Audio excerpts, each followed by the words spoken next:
본 방송에서 제공하는 투자 정보는 투자 판단에 대한 조언입니다.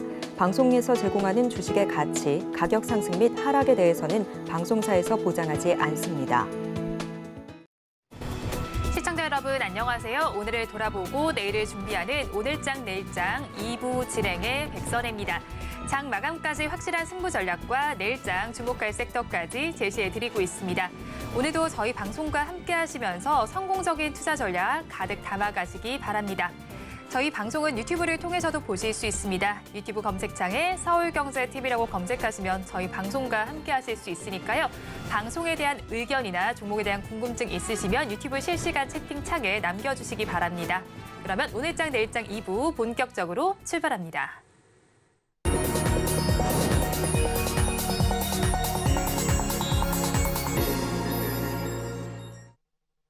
급락하는 종목에 대한 생존 전략을 모색해 보겠습니다. 종목 SOS 시간. 오늘은 나도투자연구소의 이재규 본부장과 함께합니다. 안녕하세요. 안녕하세요. 네, 본부장님 일단은 급락하는 종목들을 구조해 보기 전에 오늘 시장 상황부터 점검하겠습니다. 오늘 시장은 어떻게 보시나요? 네, 오늘 우리나라 시장 굉장히 큰 변동성을 보이고 있죠. 우리가 이제 주식 투자하면서 일희일비하면 안 된다 이렇게 이야기를 하고 있는데 우리나라 시장이 최근에 상승을 했다가 하락 전환이 되거나 하락했다가 또 상승 반전하는 경우가 굉장히 많기 때문에 시장의 변동성이 굉장히 커져 있는 상황이다 이렇게 볼 수가 있을 것 같습니다. 특히 장 초반에는 2차 전지 관련주들이 굉장히 강하게 올라오면서 이제 우리나라 2차 전지 관련주들이 좀 본격적인 반등에 들어가는 게 아닐까라는 기대가 있었는데 장 후반부에는 그래도 어느 정도 반납을 해버리는 모습이죠.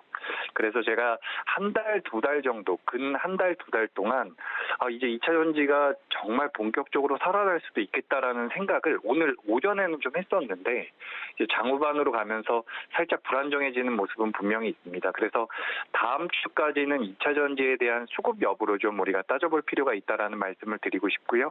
그리고 어제 좀 큰 폭으로 밀렸었던 반도체 관련주들 같은 경우도 이제 오늘의 모습만 놓고 봐서는 반도체가 대반등을 바로 줄지 아니면 좀 더 조정을 받을지가 명확하지가 않습니다. 조금 더 조정을 받을 가능성도 있다라는 얘기죠. 그렇기 때문에 지금 시장 자체가 굉장히 불안정하게 흘러가고 있다. 뭐 이런 말씀을 드리고 싶고요.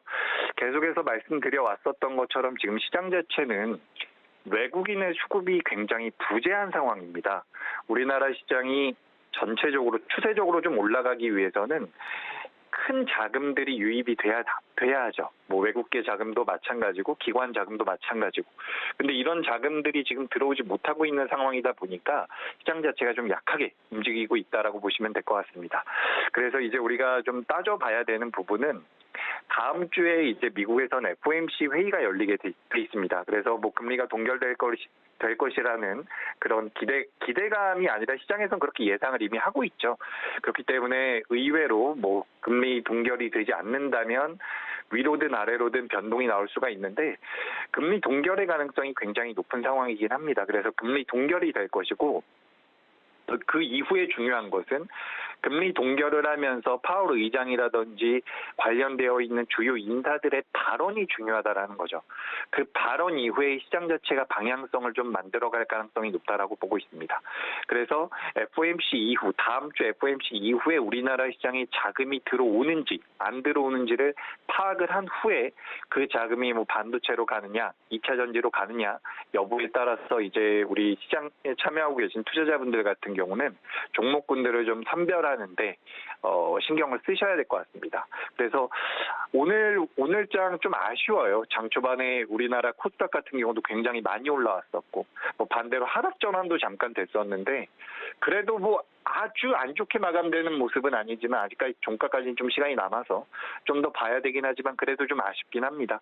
2차 전지가 완벽히 좀 돌려 세울 수 있었던 상황이기 때문에 이렇게 좀 아쉬웠었던 시장이라고 말씀을 드리고 싶고요. 앞으로 시장의 흐름 자체는 다음 주 FOMC 이후에 우리나라 시장에 자금이 들어오느냐 마느냐에 따라서 판가름이 날 것 같습니다. 네, 우리 시장의 방향성은 FOMC 이후에 자금이 들어오느냐 마느냐로 판가름이 될 것 같다고 정리를 해주셨는데요. 오늘 시장은 반등을 주고 있지만 이런 시장 상황 속에서도 급락하는 종목들이 있습니다. 2시 30분 기준 급락주들 화면을 통해서 살펴보겠습니다.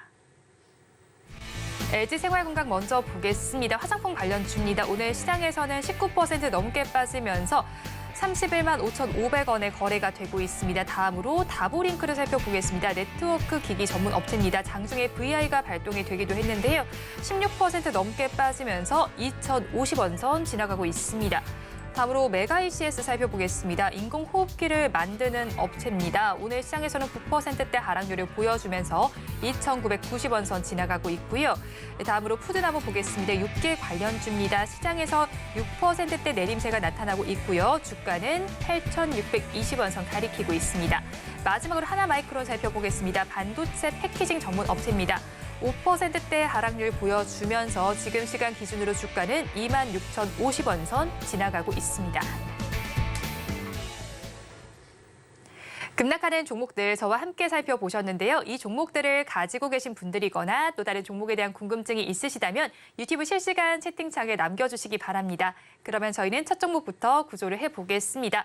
메가ECS에 대해서 구조를 해보겠습니다. 중국에서 마이코플라즈마 폐렴이 확산되고 있다는 소식이 전해지고 있습니다. 지금 병원에서 굉장히 북새통을 이루고 있는 것으로 알고 있는데 우리나라에서도 2019년에 전국적으로 퍼졌었는데 올해도 확산될 가능성이 높은 것으로 점쳐지고 있습니다. 이런 상황 속에서 이 종목은 저희 어떻게 봐야 할까요? 네, 지금 아무래도 시장 상황이 너무 안 좋다 보니까 일시적으로 좀 자금이 몰리는 쪽에 대해서 변동성이 커지고 있는 상황이라고 판단이 되고 있습니다. 이 마이코플라스마 관련주로서 지금 변동성이 나오고 있는데 이건 이제 폐렴의 일종이라고 해요. 그래서 중국에서는 가을이나 겨울의 유행처럼 감염병 폐렴이라고 보시면 될 것 같은데 지금 중국의 남부 지역에서 계속해서 이제 발병률이 늘어나고 있다라고 합니다. 그래서 저도 지금 좀 몸이 안 좋아서 감기 기운이 있는데 이 증상이 굉장히 비슷하다라고 해요. 근데 이 이게 마이코플라스마 이 관련되어 있는 폐렴 같은 경우는 실제로 이제 호흡기를 공격한다라고 합니다. 그래서 인후염이라든지 기관지염이나 이런 폐렴을 일으킨다라고 하는데 이런 부분들이 지금 중국 쪽에서 계속 부각이 되고 있습니다. 근데 우리가 여기서 생각해 볼 수 있는 것은 우리가 코로나 같은 경우도 중국에서 시작이 됐었죠. 그래서 굉장히 큰 이슈가 됐었고 전 세계 글로벌 경기에 대한 그런 패러다임 자체를 바꿔왔었기 때문에 지금 이제 마이코플라즈마에 관련되어 있는 여러 가지 관심도가 좀 높다라고 보실 필요가 있을 것 같습니다. 그래서 지금 관련되어 있는 기업들, 우리나라에서도 관련돼서 국제약품이라든지 몇몇 기업들이 빠르게 변동성을 키우면서 급등이 나오고 변동성을 키우고 있는데 이 폐렴과 관련되어 있는 마이코플라스마 폐렴과 관련되어 있는 아지트로마이신이라는 것에 대한 그 치료제에 대한 관심이 높아지고 있다는 거죠. 그래서 외국계, 중국인들 입장에선 외국계 기업이 우리나라 기업이기 때문에 여기에 대한 사재기도 계속해서 진행이 되고 있다라고 합니다. 중국 쪽에서는 뭐 이 물량 자체가 부족하지 않다라고 하지만 뭐 국민들 같은 경우는 아직까지 좀 불안해하고 있는 것 같고 이런 부분들이 우리나라에도 이제 확산될 가능성이 높다. 저도 아까 찾아보니까 2011년 그리고 15년, 19년도에 요 마이크로플라스마 폐렴이 우리나라에서도 발병을 했었던 것 같더라고요. 그래서 4년 주기마다 이렇게 돌아오고 있는데 올해 이제 우리나라에서도 확산될 가능성이 높다라고 합니다. 그래서 이게 코로나만큼은 당연히 아니겠죠. 왜냐하면 몇 번 겪었었던 부분이기 때문에 코로나만큼은 아니겠지만 그렇게 움직였었던 전력이 있었기 때문에 시장에서 관심을 어느 정도 받아갈 가능성이 높다라고 보고 있고 또 한 가지 관점에서 보자면 지금 시장에서 뚜렷한 주도 섹터가 없습니다. 우리가 어제 그제까지만 하더라도 반도체가 강하고 지금도 반도체가 그래도 낫다라고 보고 있는데 시장에서 종합주가지수 자체 우리나라 코스피라든지 코스닥을 강하게 상방으로 끌고 올릴 만한 그런 업종이 부재하기 때문에 자금이 갈 곳을 잃은 겁니다. 그러니까 기관이나 외국인들 같은 경우는 매매를 해야 돼요. 개인 투자자 같은 경우는 뭐 지금 주식 현금 비중이 아주 많은 분들이 많지는 않겠지만 그래도 개인 투자자분들은 매도하고서 자금을 가지고 있으면 되는데 기관들이나 외국인들 같은 경우는 어쨌든 그 자금을 운용하기 위해 존재하고 있는 기관들이기 때문에 매매를 어떤 식으로든 해야 된다라는 거죠. 그렇기 때문에 2차 전지라든지 반도체라든지 이 큰 업종에 대한 불확실성으로 인해서 자금이 많이 들어가지 못하고 있다라고 하더라도 이런 마이크로플라스마 같은 일시적으로 자금이 많이 몰릴 수 있는 종목분들도 매매를 할 가능성이 있다라는 겁니다.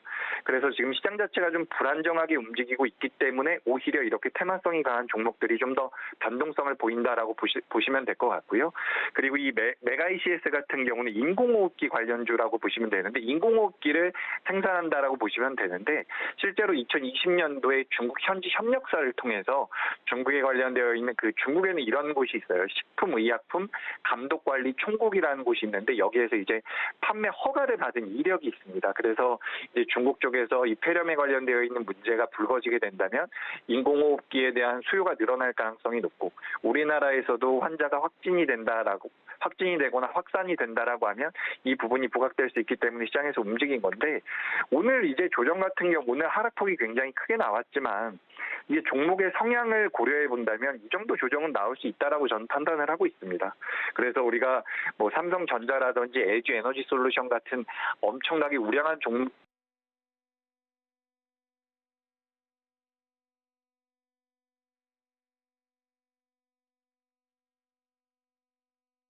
매매를 했다라는 관점에서 봤을 때는 그래도 한 번 정도는 추가 상승의 여력이 남아있지 않을까 이렇게 보고 있습니다. 메가 ECS 마이크로플라즈마 관련주로 부각되면서 단기로 급등을 했습니다. 특히나 어제 급등세에 들어오셨던 분이라면 어제 저가보다도 지금 낮은 가격에 거래가 되기 때문에 굉장히 불안하실 것 같거든요. 어떻게 대응 전략 짜야 할까요? 네, 저도 지금 이제 HTS를 보고 있는데 어제 저가 부근에서 그저 매매가 되고 있습니다. 거래가 되고 있는데 제가 봤을 때는 이 자리를 이탈하지만 않으면 그러니까 지금 만들어 놓고 있는 저 자리를 이탈하지만 않는다면 저는 버티자의 의견을 좀 드리고 싶습니다. 그래서 손절가를 굳이 잡아보자면 2,600원 선. 물론 오늘의 저가를 이탈하지 않고 어제의 저가를 이탈하지 않으면 더 좋지만 우리가 그래도 변동성이 크다 보니까 좀 손절가를 넙하게 잡아보자면 손절가는 2,600원 선. 그리고 목표가 같은 경우는 3,250원대로 잡아드리도록 하겠습니다. 지금 이제 3시가 됐죠. 그래서 종가까지 30분 정도가 남아있는데 이 메가 ECS 같은 경우는 어제 거래대금에 비해서 현재 60% 정도의 거래대금이 나오고 있는 상황입니다.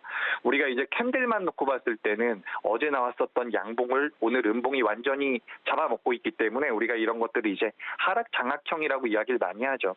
그렇기 때문에 하락 장악형 캔들이 나왔기 때문에 좀 부담을 느끼실 수도 있지만 거래대금이 줄어들었다라는 부분이 좀 더 중요하다라고 보고 있습니다.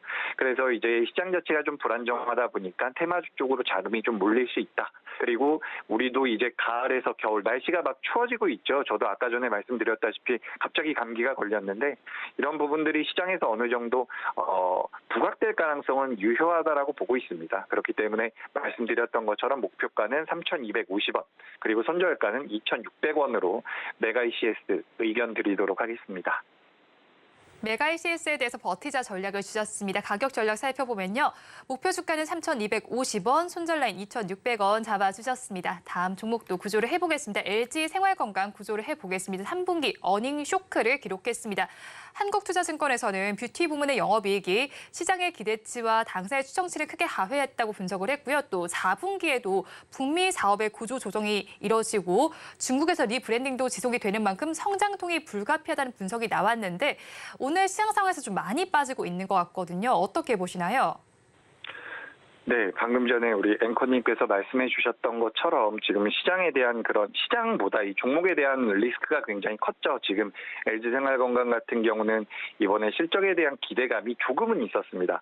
실적에 대한 기대감이 아주 크진 않았지만 5월달, 6월달부터 중국 쪽에서 리오프닝에 관련되어 있는 이슈들이 시장에 어느 정도 부각이 됐었고 그때 이제 화장품 관련주들이 좋은 흐름들을 좀 보여왔었죠. 그래서 LG생활건강도 좀 올라오지 않을까라고 기대를 했었는데 지금 이제 굉장히 큰 폭으로 하락을 했습니다. 사실 대형주 같은 경우는 이렇게 큰 폭으로 빠지는 경우가 드문데 그만큼 실망 매물이 많이 나왔다라고 보고 있는 거고 LG생활건강의 실적이 이렇게 안 나온 이유 그 배경에 대해서 우리가 좀 따져보자면 중국에서 이제 마케팅을 많이 했어요. 근데 마케팅을 많이 한다라는 것은 어쨌든 나중에는 매출로 잡힐 수 있겠지만 처음에는 마케팅 비용이 들어가는 부분이죠. 그래서 이 마케팅 투자 확대로 인해서 재무에 좀 좋지 않게 반영이 된 부분들이 있고, 그리고 이건 화장품 브랜드인데 오휘라고 하는 브랜드가 있다고 합니다. 저는 잘은 모르는데 이 중국 매장이 철수를 했다라고 해요. 오휘라는 LG생활건강 밑에 있는 브랜드가 중국 매장 철수를 했다라고 해요. 그래서 이런 부분들이 이제 이 LG생활건강의 그 화장품 뷰티 사업부에 대한 매출을 깎아내렸다라고 볼 수가 있는 부분이고, 그 중국뿐만 아니라 캐나다 쪽에서도 이 오프라인 쪽에 대한 구조 조정을 계속해서 들어가고 있는 상황이라서 비용이 계속해서 늘어나고 있는 부분 역시 부담이 되고 있는 상황입니다. 그래서 화장품 쪽에서의 이익 규모가 급감했다라고 지금 내용이 나와 있는 상황인데, 이런 부분들이 시장에서는 어떻게 보면 기대를 많이 했었던 상황에서 반대로 움직임이 나온 거죠. 그리고 실제로 최근 이제 이 화장품 관련주들 중에서 CNC 인터내셔널이라든지 코스메카 코리아 같은 기업들은 지수 대비해서 그래도 상대적으로 잘 나가는 견조한 모습을 보이곤 있습니다. 근데 그런 기업들 같은 경우는 특징적인 부분이 뭐냐면 중국향 매출이 많지 않아도 다른 쪽에서 매출이 많이 나온다라는 부분이 있어요. 그래서 지금 우리나라 화장품 기업들이 과거처럼 중국 쪽에서 매출을 크게 만들어내지 못하고 있다라는 점도 이 LG생활건강이라는 기업이 대표적인 화장품 관련주로서 지금 좀 타격을 받았다라고 볼 수 있는 부분입니다. 그래서 지금 실제로 북미 쪽이라든지 일본 쪽 그리고 유럽 쪽 같은 경우에도 우리나라 화장품 관련주들이 굉장히 판매가 잘 되고 있고 점유율을 계속해서 높여가고 있는데, 중국 쪽에 일단 매출이 많았었던 기업들 같은 경우는 아직까지 그 개선의 속도가 느리다라고 보시면 되는 거죠.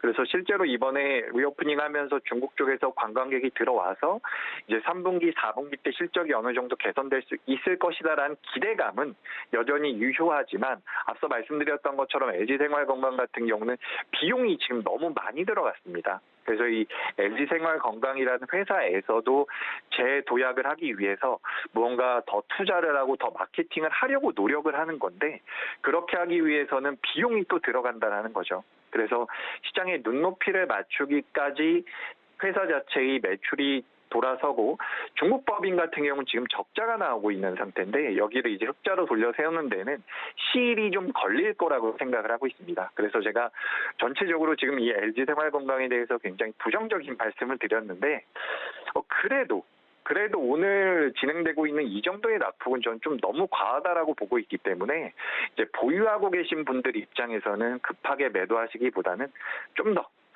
더 추이를 봐야 될 것 같다라는 의견도 한번 드려보겠습니다. 네, 보유하신 분들 좀 더 추이를 봐야겠다고 말씀을 해주셨는데, 사실 우하향 기조를 그리고 있었는데 더욱더 큰 급락세가 나와 있는 상황입니다. 그렇다면 이 시점에서 굉장히 어떻게 해야 하나 고민이 굉장히 많으실 것 같거든요. 어떤 대응 전략이 좋을까요?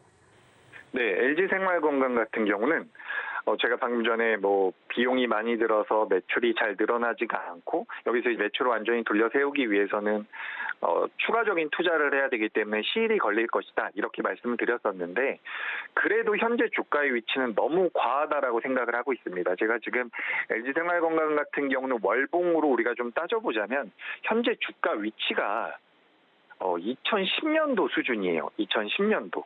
그러니까 주가가 굉장히 많이 하락을 했다라는 거죠. 주가도 하락을 했고 과거와 비슷한 수준이라는 건데, 지금 이 LG생활건강 같은 경우는 주가가 170만 원이 넘어갔었던 기업입니다.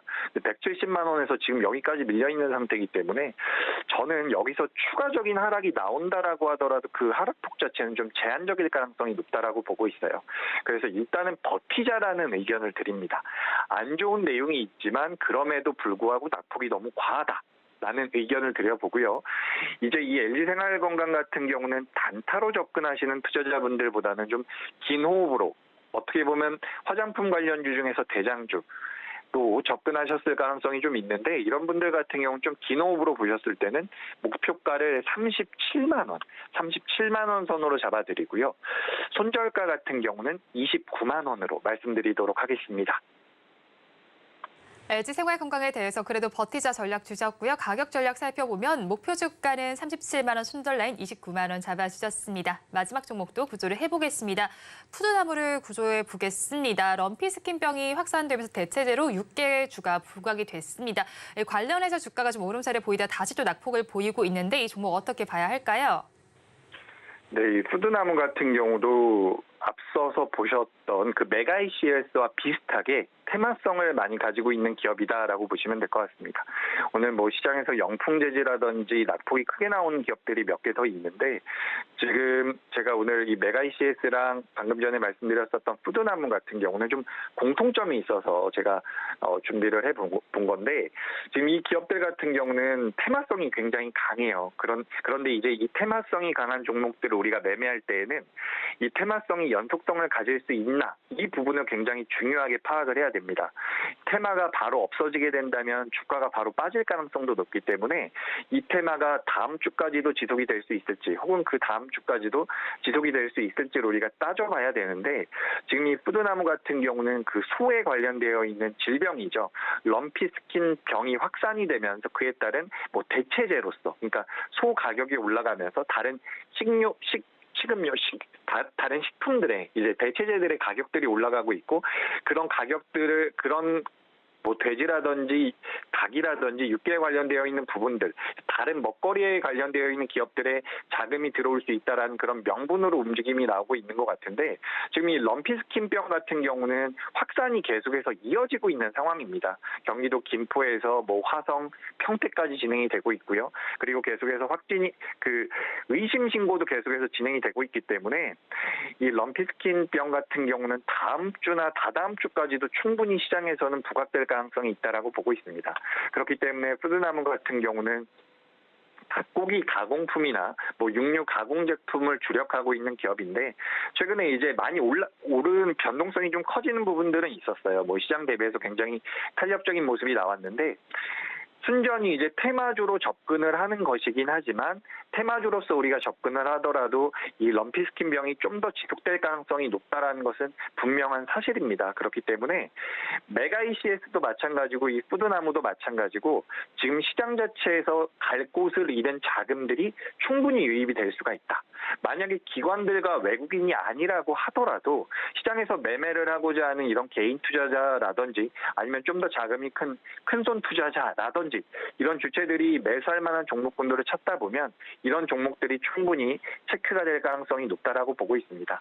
그래서 푸드나무 같은 경우는 테마주로서 접근을 하셔야 돼요. 이걸 뭐 우량주로서 내가 1년 동안 보유하겠어, 2년 동안 보유하겠어 이런 관점으로 하시면 안 되는 거고 테마주의 관점으로서 접근을 해보신다면 저는 다시 한번 상방으로의 가능성이 있다라고 보고 있으니까 이 부분을 참고하시면 될 것 같습니다. 네, 푸드나무는 테마주적인 관점으로 바라보라고 말씀해 주셨는데 차트를 봐도 좀 오르내림이 계속해서 나타나고 있더라고요. 그런데 이 시점에서 그러면 상승이 예상된다고도 하셨는데 그 지점은 언제쯤일지 가지고 계신 분들은 어떤 보유 전략 혹은 버티는 전략일까요? 아니면 도망가자 전략이 좋을까요? 저는 일단 버티자 의견입니다.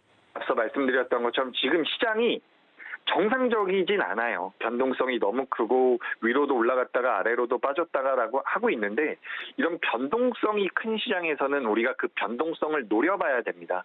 변동성을 노린다라는 것은 상하로 등락이 크게 나오는 종목들을 매매하셔야 된다라는 부분이고 테마성이 강한 이 푸드나무 같은 경우는 버티자의 의견을 드리면서 목표가는 9,400원. 다만 변동성이 크기 때문에 밀려 내려왔을 때는 좀 타이트하게 대응을 하셔야 됩니다. 손절가는 8,000원으로 의견을 드리도록 하겠습니다. 푸드나무에 대해서 버티자 전략 주셨고요. 가격 전략 살펴보면 손절 라인은 8,000원, 목표 주가 9,400원 제시해 주셨습니다. 지금까지 나도투자연구소의 이재규 본부장과 함께했습니다. 오늘 연결도 고맙습니다. 고맙습니다.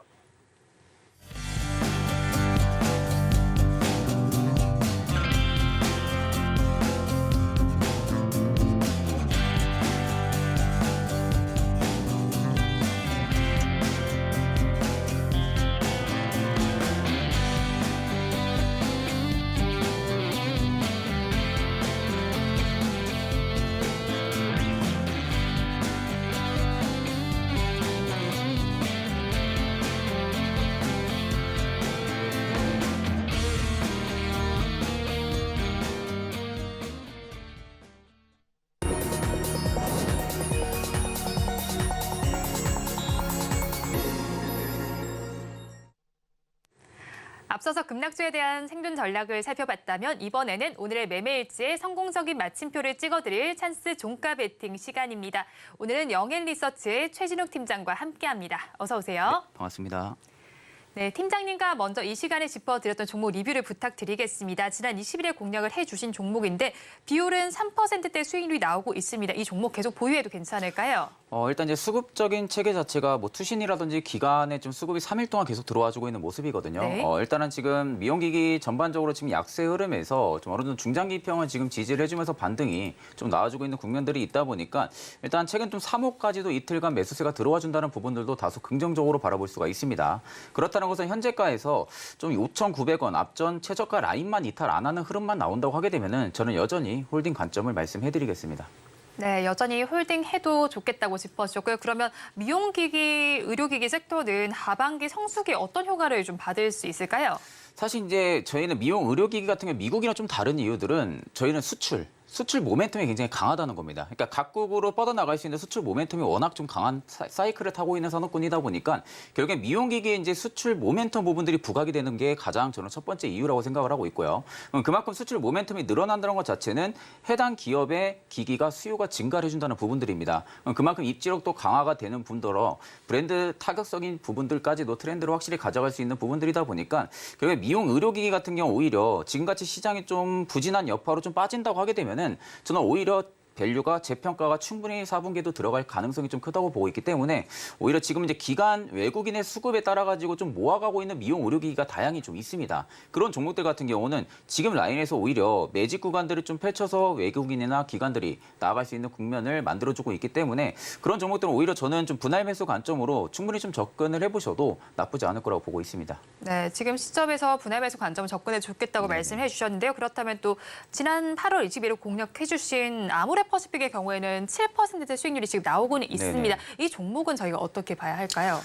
일단 오늘 화장품 섹터가 좀 전부 다 밀리는 부분들은 LG 생활건강의 네. 실적 부분들이죠. 이게 실적이 생각보다 시장 예상치보다도 훨씬 안 나왔습니다. 그러니까 결국에는 마케팅 비용도 영업이익에 이번에 좀 중첩이 됐을 거고요. 중국 시장이 좀 부진 부분들 그리고 이제 광고 마케팅 부분들이 워낙 돈이 많이 들어갔다 보니까 그 부분들의 여파가 3분기 실적으로 좀 나온 걸로 판단이 듭니다.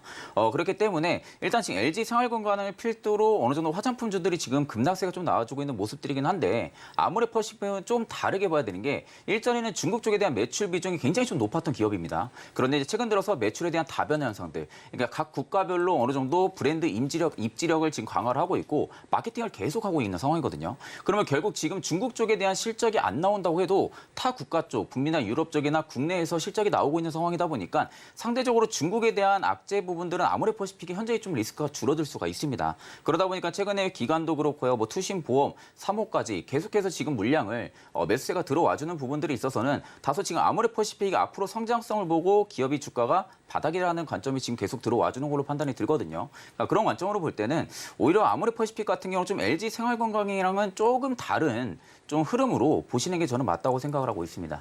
네, 아모레퍼시픽의 경우에 LG 생활건강과 좀 다른 흐름을 보면 네네. 좋겠다고 하셨는데 일단은 뭐 LG 생활건강은 실적 부진이 나오기도 했고 네네. 사실 ODM, OEM 업체들보다 대형주들이 힘을 많이 못 내고 있잖아요. 네네. 그렇다면 이제 앞으로 생존하려면 어떻게 해야 할까요? 그러니까 결국 화장품은 중국의 내수 경기가 살아나야 됩니다. 그러니까 결국에는 중국 쪽에 대한 좀 베일을 지금 벗겨져 있는 기업들이 굉장히 많다고는 하지만 결국 시장에서는 그간 좀 움직였던 성격 자체가 중국 쪽을 배제할 수가 없는 부분들이거든요. 그러면 결국에 기존 다른 국가들에서 어느 정도 매출 성장에 받쳐준 상황에서 중국에 대한 경기까지 만약에 회복이 나와준다고 하게 되면은 충분하게 지금 리오프닝 관련 섹터 중 화장품 주에서는 안 갈 이유가 딱히 없습니다. 그만큼 화장품 섹터들이 전반적으로 올해 초부터 굉장히 좀 힘든 길을 꾸준하게 좀 걸어왔던 상황이다 보니까 그렇다고 기업들별로 지금 마케팅을 안 하는 부분들도 아니고요. 일회성 비용들을 계속 소진하는 부분들도 아닙니다. 그러면 결국에 영업이익 부분들에 있어서는 뭐 한 차례 좀 충격이 나온다고 해도 그 부분들의 주가의 여파가 당겨지는 것은 지금의 대표적인 예로 2차 전지 쪽으로 빠지지는 않을 가능성이 크다는 거죠. 그러니까 지금은 화장품주의 악재라고 하게 되면 실적 말고는 없습니다. 네. 이미 나올 만한 중국 쪽에 대한 악재 리스크 부분들 전부 다 주가에 반영이 된 상황이고요. 그렇다는 것은 결국 실적 말고는 딱히 없거든요. 그럼 실적 부분들은 기존 대형주들 같은 경우는 LG 생활건강의 필두로 좀 많이 움직입니다. 그러니까 결국 LG 생활건강이 어느 정도 화장품 중에서는 대형주에 속해 있는 상황이다 보니까 결국에 이제 어느 정도 대형주가 하나가 실적이 좀 안 좋게 나오게 되면은 다른 필두의 대형주들도 실적이 안 좋을 것이다. 아니면 이제 예상치에 좀 부합을 못할 것이다라는 그러한 우려감 때문에 좀 매물이 좀 많이 속출을 하는 부분들이거든요. 근데 이제 자세히 보셔야 되는 것은 외국인과 기관이 매도 물량을 내보내는 게 아니라 대부분 개인들이 지금 매도 물량을 내보냅니다. 그러니까 개인들 같은 경우 화장품이 좋다 할 때 매수세를 엄청나게 담아뒀다가 결국에 주가가 빠지는데 대응을 못했던 거죠.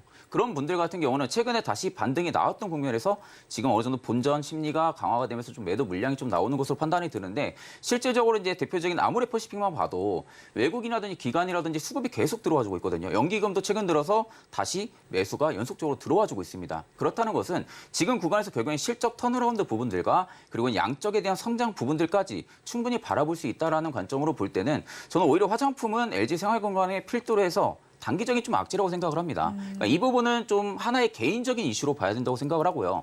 LG 생활건강이 실적이 안 나왔다고 해서 전체적인 화장품 관련주들이 실적이 안 나올 것이다. 이 부분은 저는 좀 공감을 하지 못하고 있는 상황입니다. 네, LG생활건강의 이슈의 경우에는 단기적으로 좀 보시면 좋겠다는 의견을 주셨습니다. 그렇다면 오늘도 장 마감까지 한 11분 정도가 남아있는 상황입니다. 종가 베팅할 종목 키워드 힌트 공개해 드리겠습니다. 비트코인 단기 모멘텀 장착이라고 키워드 힌트를 주셨습니다. 비트코인 요즘에 움직임이 좀 심상치 않았죠. 네. 한 달 사이 30% 넘게 네, 올랐더라고요. 예, 저 오늘 이제 가지고 온 이유는 결국엔 지금 시장에서 딱히 이제 종목 선별하기가 되게 난해하거든요. 네. 시장이 이제 그만큼 많이 좀 떨어지고 있고 시장의 여파는 결국 종목이 시장을 이기기에는 다소 좀 제한적입니다. 그럼 결국에는 실적이 뒷받침되면서 단기적인 좀 테마가 붙을 수 있는 종목들에 우리가 좀 단기적으로는 접근을 해볼 수가 있거든요. 그러니까 물론 중장기적으로 가져가려면은 지금은 충분히 성장주에 베팅을 해볼 만하고요. 네. 내가 반대로 좀 어느 정도 단기적인 수익을 원한다고 하게 되면은 지금 단기적인 테마 사이클이 돌고 있는 산업군 내에서 트레이딩 관점으로 접근을 해야 됩니다. 다만 좀 아래쪽에 대한 하단 부분의 리스크가 현재 좀 줄어들 수 있는 그런 종목들 같은 경우는 충분히 지금은 접근을 해볼 만한 시기라고 생각을 해서 일단 지금은 비트코인이 단기 모멘텀이 저는 내년 초까지는 좀 이어질 가능성이 좀 크다고 보고 있는 상황이다 보니까 일단 내가 어느 정도 단기간 물렸다고 해도 좀 탈출할 수 있는 그러한 좀 모멘텀이 지금 형성이 되는 게 현재로서는 비트코인 쪽이 되지 않을까 그렇게 생각을 하고 있습니다. 비트코인의 이 가격대와 좀 연동을 해서 이 종목들을 봐야 할까요? 그렇죠. 이제 지금 대표적으로 미장이 움직이는 것만 놓고 네. 봐도 최근 이제 비트코인이 ETF 승인 기대감이죠. 그 부분들로 미국 시장에서도 가상화폐 관련주들 굉장히 많이 올랐어요. 그런데 반대로 국내 증시 같은 경우는 최근에 출발을 해줬습니다. 네. 그러니까 최근 3, 4일 전 이번 주 월요일부터 대부분 다 출발을 해준 가상화폐 관련주들이 많은데 그만큼 아직 ETF에 대한 기대감이 전부 다 선반영이 됐다고 보기는 어렵다는 거죠. 그럼 지금부터 조금씩 반영이 되고 있다는 부분들인데 결국 ETF는 저는 승인이 될 거라고 보고 있습니다. 블랙록까지도 지금 10월 달에 계속 매수를 하고 있다는 이슈도 꾸준하게 나와주고 있는 상황이다 보니까 결국엔 승인으로 가게 되면 그 다음 기다리는 게 반감기예요. 네. 그러니까 내년에 또 비트코인이 반감기까지 앞두고 있습니다. 그러면 결국 상승을 할 수 있는 모멘텀이 총 두 가지가 지금 요소가 성장 요소로 지금 잡혀 있는 상황이거든요.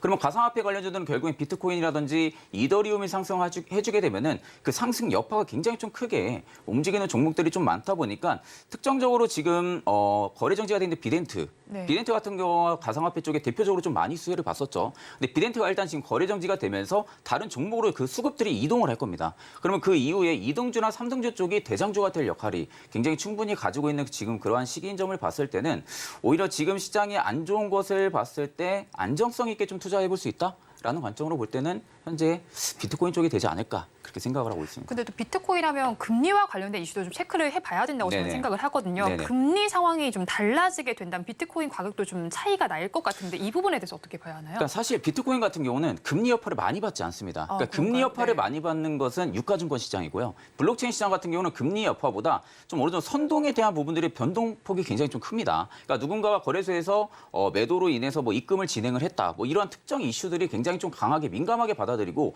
결국 이제 금리가 인상을 한다고 하게 되면 당연히 어느 정도 영향은 있겠죠.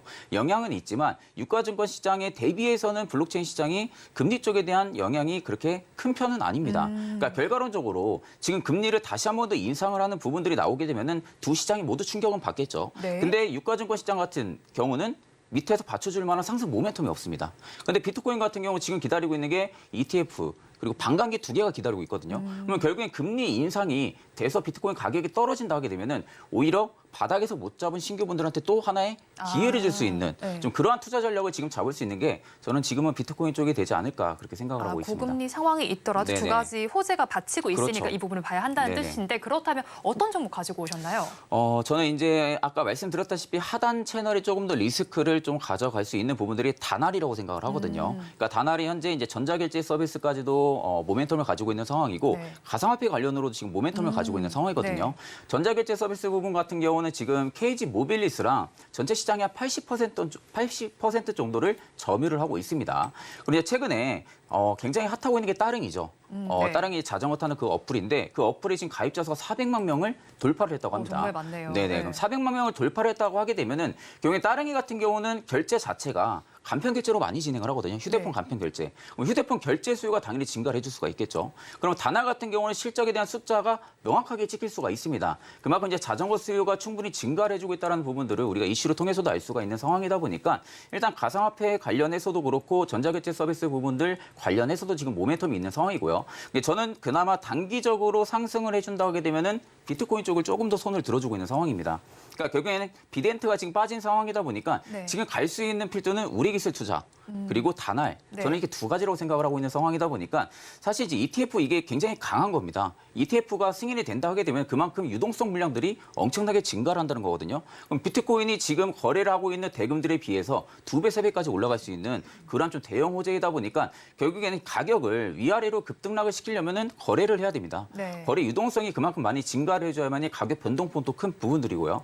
그렇기 때문에 일단 블랙록 같은 경우가 10월 들어서 지금 비트코인을 계속 매수를 하고 있다라는 이야기도 최근 들어서 나온다는 것은 일단은 승인이 된다라고 좀 봐야겠죠. 네. 승인이 내년 1, 2월 정도에 지금 나올 것으로 판단이 드는데 일단 그때까지는 어느 정도 상승 기대감이 계속 남아있을 거라고 생각이 듭니다. 그러니까 물론 이제 어느 정도 35,000달러 찍고 지금 비트코인이 좀 빠지기는 했지만 결국엔 지금 바닥 부분은 계속 지켜주고 3만 달러는 또 지켜주고 있는 상황이거든요. 그렇다는 것은 어느 정도 가격이 많이 올랐기 때문에 좀 쉬어가는 굴곡을 만들어주는 부분들이고 그에 비해서 국내 증시 같은 경우는 생각보다 ETF 승인 기대감이 있는데도 불구하고 종목들이 많이 못 갔습니다. 네.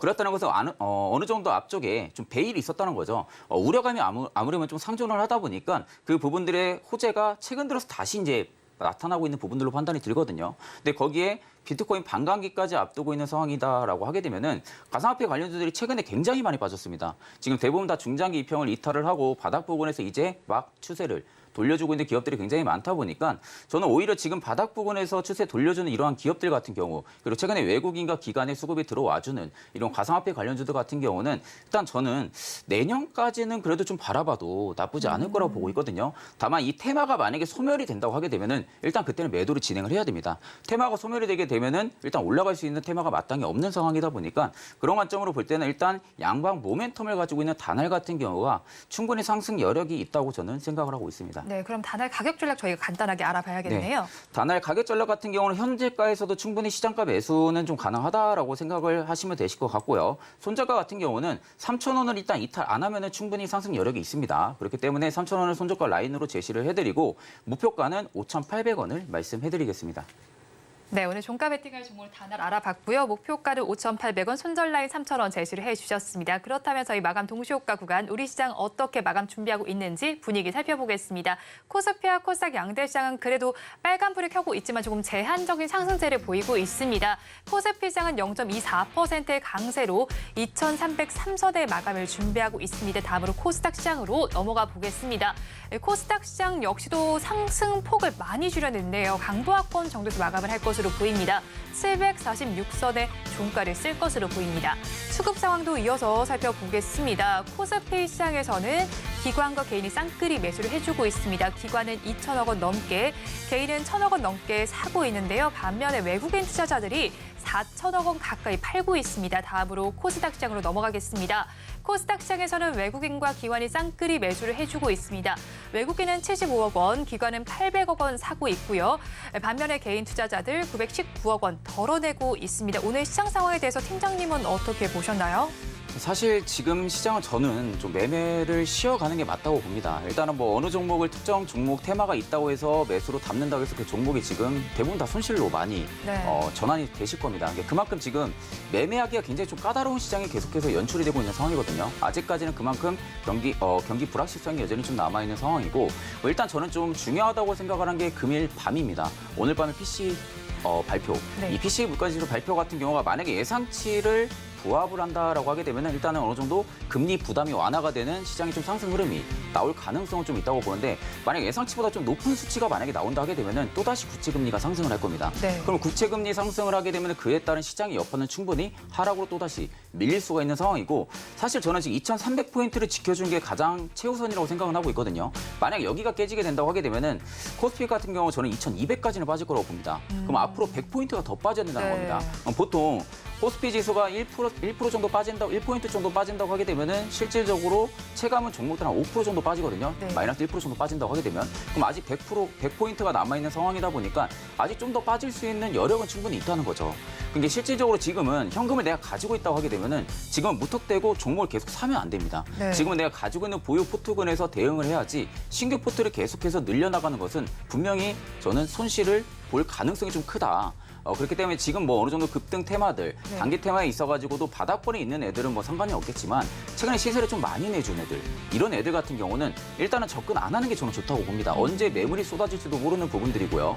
일단 이 부분들에 있어서는 주요 외국인과 기관이 키를 잡고 있는 상황이다 보니까 네. 결과론적으로는 지금의 시장에 상승해줄 수 있을 만한 모멘텀이 저는 없다고 보고 있는 상황이다 보니까 일단 오늘 밤에 PC 발표 부분들을 보고 나서 단기적으로 상승이 나온다 하게 돼도 일단 그게 추세 전환은 아니다. 그럴 때 오히려 단기 상승이 나오면은 데이 트레이딩 관점으로는 접근은 가능하지만 중장기적으로는 아직은 조금 현금을 가지고 있는 게 맞다고 생각을 하고 있습니다. 네, 중장기적으로 현금을 갖고 있는 게 맞겠다고 짚어주셨습니다. 양대 시장은 강보합권 정도에서 마감을 준비하고 있고요. 수급적인 측면을 살펴봤을 때도 외국인 투자자들 코스피 시장에서는 5거래일 연속 팔자세를 보이고 있는 상황입니다. 이런 상황 속에서 그래도 장 초반에는 상승한 종목 수가 조금 더 많이 집계되는데 지금은 많이 제한된 상황입니다. 마감 동시호가 구간 함께 하셨습니다.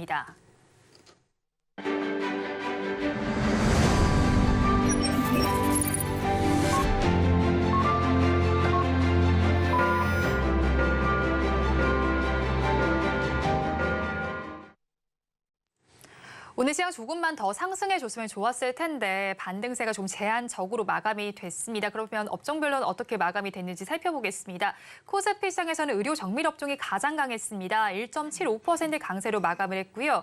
그 뒤를 이어서 전기가스업이 1%대, 운수창고업이 0.9%의 강세로 마감했습니다.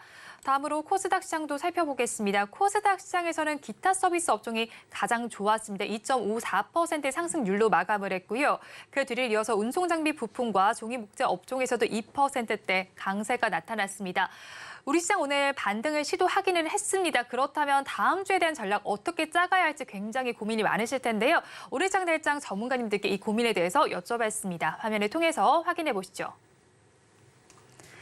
시장은 제한적인 반등을 줬습니다. 다음 주 증시의 변수와 투자 전략 어떻게 짜면 좋을지 질문을 드려봤습니다.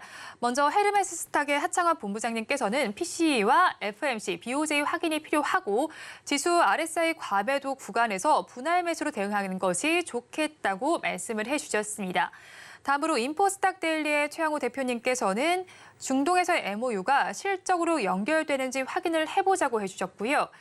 마지막으로 나도투자연구소의 이재규 본부장님께서는 FOMC 이후의 분위기를 체크해보는 것이 좋겠다고 말씀을 해주셨습니다. 두 분께서 좀 FOMC와 관련된 이야기를 해주셨는데 네네. 팀장님 의견 어떠실까요? 저도 지금 PC랑 FOMC 말고는 지금 시장을 어떻게 좀 판단하기엔 굉장히 좀 난해하다고 생각을 하거든요. 뭐 중동 MOU 같은 경우는 지금 결국에는 실적 시즌인데도 불구하고 숫자가 찍히는데도 불구하고 종목들이 안 갑니다. 그러면 그만큼 지금은 단기 테마의 시장이 많이 치우쳐 있다는 소리고 시장을 지금 들어 올릴 수 있을 만한 모멘텀이 굉장히 약하다는 거거든요. 그러니까 개별 종목들이 좀 많이 움직이는 부분들이고 사실 그렇다는 것은 이제 PC 발표를 확실히 우리가 염두를 해둬야 되는 상황인 거고요. 거기에 이후에 또 FOMC까지 지금 앞두고 있는 상황이다 보니까 사실상 이번 부분들이 시장의 방향성을 전환해주기에는 굉장히 많이 빠졌고 매력적인 구간은 맞습니다. 그러니까 결국 이 부분들이 연결고리가 잘 돼가지고 부합치 이상의 좀 긍정적인 여파가 만약에 나온다라고 하게 되면은 시장은 다시 한 번 더 지금 부분에서는 상승이 나올 가능성은 좀 크다고 보고 있는데 네. 아직 우리가 수치가 어떻게 나올지는 정확하게 알 수가 없는 부분들이잖아요. 그렇기 때문에 아직은 조금 더 관망세를 제가 계속 유지를 하시는 게 맞다고 지금 말씀을 드렸던 부분들이고 경영 PC 이후에 어느 정도 예상치에 부합한다고 하게 되면은 그때는 좀 1차 분할 매수로 한번 접근을 해볼 것 같습니다. 그리고 나서 이제 11월 FOMC까지 끝나고 나서 만약에 좀 매파적인 부분들의 성격이 계속 띄어져 있다라고 하게 되면은 아직은 뭐 현금을 계속 가지고 있는 게 맞다고 보고요. 만약에 좀 비트키파 쪽으로 좀 많이 치우쳐 있다고 하게 되면은 일단 저는 시장이 한 번은 바닥을 지금 부분에서 잡아주고 반등은 좀 강하게 나와줄 가능성은 좀 있다고 보고 있습니다. 다만 지금으로서는 일단 대형 재료라고 할 수 있죠. 대형 재료가 지금 이벤트가 한 2개 정도 남아있는 상황이다 보니까 이 부분들을 좀 저는 체크를 하고 매매를 하셔도 저는 좀 나쁘지 않고 늦지 않다고 지금은 생각하고 있습니다. 네, 대형 이벤트 2개를 체크를 하고 넘어가는 게 좋겠다고 말씀해 주셨는데 사실 근데 FOMC 이후의 상황도 저희가 체크를 해봐야 하잖아요. 네네. FOMC 이전까지는 저희가 관망을 하더라도 FOMC 이번에는 사실 뭐 동결 가능성이 높은 상황인데 네네. 그대로 부합하게 나온다면 외국인들의 수급은 또 어떻게 나타날지 궁금하고요. 그때 저희 대응 전략은 어떻게 짜야 할까요? 그러니까 아직까지는 달러가 강달러 현상들이 계속 나와주고 있거든요. 네. 근데 사실 강달러 현상들이 계속 나와준다는 것은 외국인의 수급이 들어와주기는 제한적이라는 겁니다. 결국에는 내가 환차익을 보려고 들어오는 외국인의 자금들인데 달러가 비싸게 되면은 매매를 잘 안 하게 되죠. 네. 쉽게 말해서. 그러면 다른 아시아 시장 쪽으로 좀 많이 또 치우칠 수가 있는 부분들이고요. 그러니까 결과론적으로 지금 외국인의 수요가 계속 살아나지 못하는 부분들은 일단 FOMC까지 기다리는 부분들도 있을 거고 강달러 현상이 아직은 좀 유지가 되고 있는 상황이고요. 그리고 지금 이스라엘과 전쟁 부분들이 있어서 고유가 부분들도 분명히 타격이 있을 거고요. 그러니까 실제적으로 지금 경제적인 리스크 부분들이 워낙 많습니다.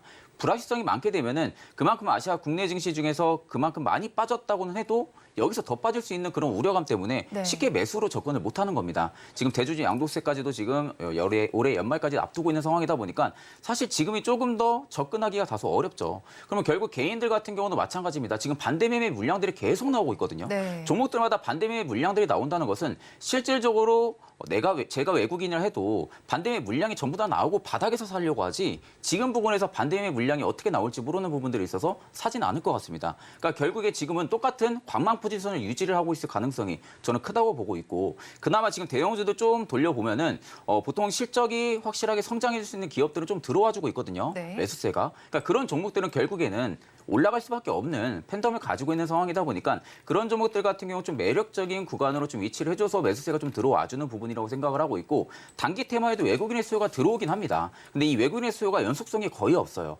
그러면 결국에 하루 이틀 보려고 트레이딩 관점으로 들어왔다라는 매물로 우리가 접근을 해볼 수가 있기 때문에 그런 종목들은 우리가 좀 쉽게 빠르게 좀 대응을 하는 게 아니라면은 오히려 저는 안정적으로 실적 성장주 밸류에 있는 기업들 그중에서도 가격이 좀 많이 빠진 기업들 같은 경우는 충분히 매수 관점이나 좀 관심 종목에 넣어두고 FOMC 끝난 이후에 오히려 바닥이 잡히는 모습들이 나온다면 저는 그때는 분할 매수로 저는 좀 충분히 접근을 해볼 것 같습니다. 네, FOMC 이후에 분할 매수 관점 접근해 보는 것이 좋겠다고 네. 좀 짚어주셨습니다. 그렇다면 저희 다음 주에 어떤 섹터에 좀 주목을 해보면 좋을까요? 사실 지금으로서는 성장주 밸류보다는요. 네. 테마에 접근하는 게 맞는 것 같습니다. 지금 테마가 돌고 있는 게 결국엔 가상화폐 쪽 그리고 소감염병 그리고 지금 이런 부분들이 감염까지 해가지고 테마 사이클이 계속 돌고 있는 상황이거든요. 그러면 지금 초전도체도 굉장히 많이 빠졌습니다. 네. 그러면 결국에 단기 테마가 지금 형성돼 있는 사이클 내에서 우리가 접근을 해야 된다고 하게 되면은 일부분 단기적으로 좀 이슈가 터질 수 있는 게 저는 림프스킨병이라고 생각을 하고 있거든요. 네. 그러니까 지금 림프스킨병 같은 경우는 저는 확산세가 이렇게까지 크게 나올 줄 몰랐습니다. 럼피 스킨병 말씀하시는 네, 거죠? 럼프스킨병. 네. 이름이 너무 어려워서. 네, 어려워요. 소감염병 자체가 저는 이렇게까지 크게 나올 줄 몰랐거든요. 네. 확산세가. 근데 지금 확산세가 잡히지 않고 계속 늘어나고 있는 추세가 꾸준하게 유지가 되고 있죠. 근데 이 특정 질병 같은 경우가 소에 국한이 되어 있습니다. 네. 소에만 지금 국한이 되어 있다 보니까 결국에는 이제 소 농장을 운영하시는 분들한테는 경제적인 타격을 줄 수밖에 없는 부분들이 일단 국내 증시에서는 단기 테마로 형성이 될 거고요. 그렇게 되면 대표적으로 동물 백신주들, 네. 백신주들이 좀 어느 정도 단기 테마를 가지고 있는데 저는 오히려 이런 테마들 같은 경우는 개인들이 이제 생각하기에는 감염병이 하나가 뭐가 나오게 되면은 다 그쪽으로 몰리거든요. 백신주나 이런 쪽으로 많이 몰립니다. 그러면 저는 오히려 그걸 피해서 반사 수혜를 볼 수 있는 네. 그런 종목들에 저는 접근하는 게 맞다고 봅니다. 그럼 결국엔 소 공급량이 줄어들겠죠. 네. 이 감염병이 계속 확산이 된다고 하게 되면 그럼 소 공급량이 줄어들게 되면은 반대로 올라오는 것은 닭고기. 돼지고기 쪽입니다. 네. 이쪽에 대한 수요가 충분히 증가를 해줄 수 있는 가능성을 가지고 있기 때문에 그렇게 되면 이제 관련 기업들 같은 경우 반사세를 충분히 볼 수 있다라는 관점으로 좀 말씀을 해드리고 최근에 제가 또 대형마트를 가니까 소가 지금 반값 할인하고 있더라고요.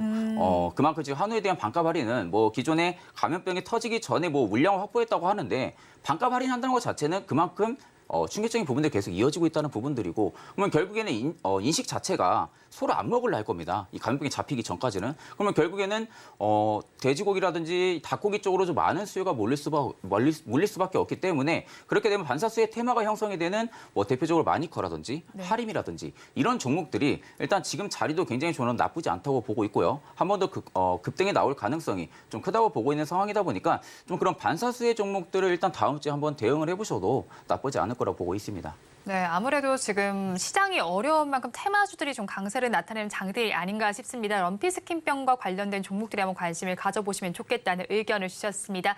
지금까지 영앤리서치의 최지룡 팀장과 함께했습니다. 오늘 말씀도 고맙습니다. 네, 감사합니다. 오늘장 내일장 2부에서 전해드린 내용도 정리해서 보여드리겠습니다. 화면으로 확인해 보시죠. 오늘장 내일장 2부의 핵심입니다. 오늘 종목 SOS 코너에서는 메가ECS와 LG생활건강, 푸드나무를 구조해드렸습니다. 세 종목 모두에는 버티자 전략을 주셨고요. 추가 매수는 하지 않는 것이 좋겠다는 의견까지 덧붙여 주셨습니다. 그리고 종가 베팅할 종목으로 다나를 짚어주셨습니다. 비트코인의 반감기에 ETF 이슈와 관련해서 전자결제, 가상자산에 수혜가 부각되는 만큼 다나를 관심 가져보시기 바랍니다. 그리고 마지막으로 다음 주 시장의 승부수는 럼피스킨병과 관련된 종목들에 관심을 가져보시기 바랍니다. 본 방송에서 제공하는 정보는 투자 판단에 대한 조언일 뿐 해당 주식의 가치와 수익률을 보장하지는 않습니다. 아울러 서울경제TV와 서울경제신문은 당사의 브랜드입니다. 최근 당사를 사측하는 피해 사례가 늘어나는 만큼 각별히 주의해 주시기 바랍니다. 오늘장 내일장 2부에서 준비한 순서는 여기까지입니다. 주말 잘 보내시고요. 저희는 다음 주 월요일 이 시간에 다시 찾아뵙겠습니다. 오늘도 함께해 주신 여러분 고맙습니다.